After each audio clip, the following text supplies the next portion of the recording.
It's right around the corner. Can you believe that? It's going to be February on Friday. Now, the holiday is a great time to reconnect with your spouse and do something fun, but this shouldn't be the only time that you do these things. We got relationship coach Timmy Gibson here.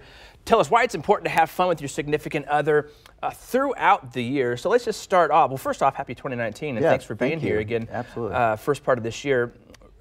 Dating your spouse and your wife is really important. So why is it so important that we still make time and make effort to spend that time to reconnect and connect? Sure. And it's about that. It's about staying connected. You know, oftentimes we get so busy with life, and if you have kids and just everything going on, that you just kind of just start sailing down the river, and you start kind of going your separate ways and having your separate things, and so this just kind of keeps you connected. Yeah, and it's so right. I mean, we have two kids at home. You know, we have a 5- and a 10-year-old, so it seems like we're constantly doing, you know, whether it's running to soccer or running to gymnastics, and it comes this time where you're almost like roommates living together. Yeah, it's almost like this is an afterthought. Yeah, like you and I are like, my wife and I would be an afterthought, but still, you know, taking that time, even just for dinner out sometimes, it seems like a good idea.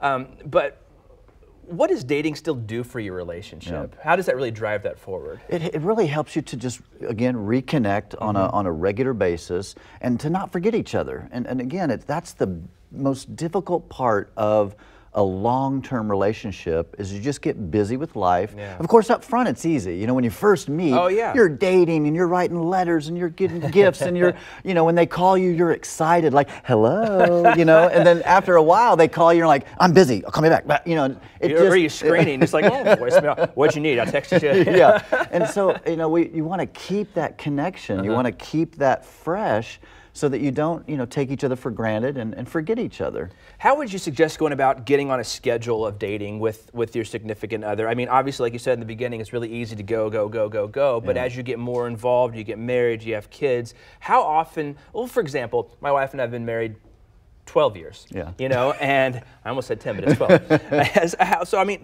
how should we go about figuring out how much time we should spend together when we go out on these dates? How many times a month should we be doing it, or, you know, frequency-wise? We teach once a month at least. Once a month, taking that special time to spend together. And sometimes for some people, depending on your schedule, it can be a morning, an afternoon, or a night even. Just depending on your schedule. But we teach once a month. And, you know, I love Netflix, but Netflix that's not a date. You know, that's not a date. I mean, it is time together, but I say go someplace, spend that time, even if it's a coffee shop and you're just drinking splitting a latte. So it's not like you got to go spend a bunch of money either. It's just something simple, but it's getting that regular, scheduled. And you got to schedule it. It's in my calendar. Once a month, date night. It's just in there. Have the reminder that pops up saying, "Hey, today's the day we're going to do something." Now, what are some other ideas? You obviously offered up the coffee shop, but what are some other things you guys like to do around town here? So, I love Kansas City. Kansas City's a great city. Oh my goodness. We have a list, just a running list of all these little boutique places we want to go. But taking something simple and making it special, putting a spin on it. For example, not today, it's too cold, but on a nice day, we'll go get carry out and we'll take it to a park and set it up on a park bench and have it. Rather than being at the restaurant, just do something different. We've gone to the rooftop of some buildings downtown. I guess it was legal. And you know, we've just done little special things that just take a normal little date and just put a twist on it. We'll grab coffee and go to the Nelson Art Museum or just something unique where it's not just, let's just stay home and watch Netflix, you know, which is easy to do. But, you know, it's easy to do the other too. And it's easy. I mean, dating is something that you can do to kind of show you still care about that other person, right? Oh, I say what you did to get them, you got to do to keep them. Okay. Hold on. What you did to get them, you got to do to keep them.